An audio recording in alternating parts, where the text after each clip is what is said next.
मला आणखीन एवढ्या वेळेस त्यांना सुट्टी द्यायची.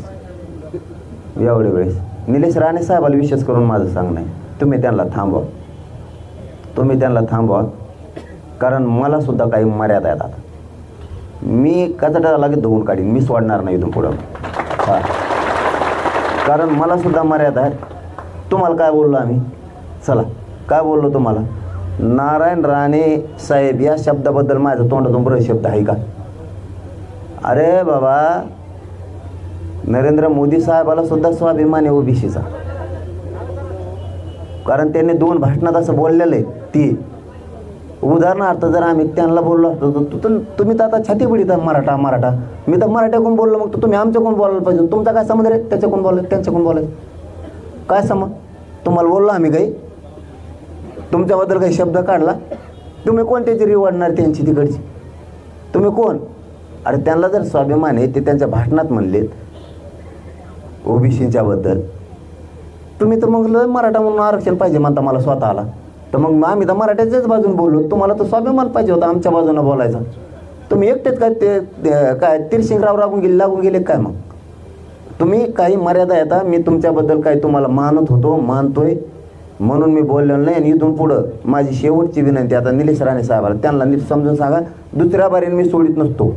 हां, मी बघणारच नाही मग कोण आहे काय केवढ्याचा. त्यांचं वय आहे, मी त्यांचा आदर करतोय, मोठ्या किमतीचा माणूस आहे. आपल्यासारख्याच्या लेकराच्या तोंडातून शब्द देऊन त्यांना डाग लागू नये. मग भावना समजत असले समजून घ्या, नसता मी पुरा पान होतारा करीत असतो, एक तो सोडितच नसतो. कारण त्यांना आम्ही काहीही बोललेलो नाही. असं त्यांचं झालं 5 वेळेस, आणि 5 वेळेस आम्ही त्यांना सांगितलं की तुम्ही बोलू नका, पण त्यांना काय दम निघत नाही. त्याच्यामुळे शेवटची संधी, आणि ते निलेश राणे साहेबाला मुद्दा म्हणून सांगतोय मी हे, की तुम्ही त्यांना सांगा. कारण आपल्या क्षमता आता ऐकून घ्या, ते उद्या जरी बोलले तरी सोडणार नाही. हो, आणि ते आत्ता 1 घंट्याने बोलले तरी नाही सोडणार. आणि त्यांची ज्यांनी तयारी असं ना खेटायची, त्यांनी खेटायची तयारी मग आपली त्यांना. हां,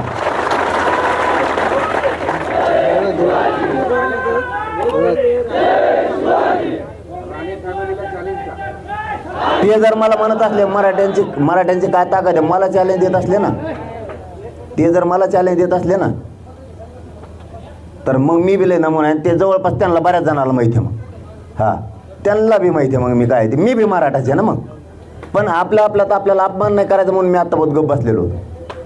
आम्ही तिसऱ्याला बोललो तर तुम्ही लगेच मध्येच बोलायचं. तुम्हाला कोणी सांगितलं? तुम्हाला कोणी बोलायला सांगितलं? आम्ही तुमच्या विरोधात एक शब्द, तुम्हाला जर जातीचा एवढा स्वाभिमान आहे तर आम्ही जातीकडून बोलतो, त्या टायमाला तुम्ही आमच्याकडून बोलायला पाहिजे. आम्ही तिसऱ्याला बोललो की हे मध्येच पडत येत लगेच. आणि तुम्ही काय ठेका घेतला का?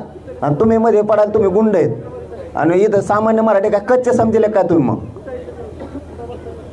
मराठ्यांच्या विरोधात तुम्ही जायलाच नाही पाहिजे. एवढा मोठा उंचीचा नेता आहे, महाराष्ट्रातला सगळ्यात मोठा मराठ्यांचा उंचीचा नेता आहे, आणि तुम्हाला नाही बोलून जात आहे. तुम्हाला बोललं तर ठीक आहे.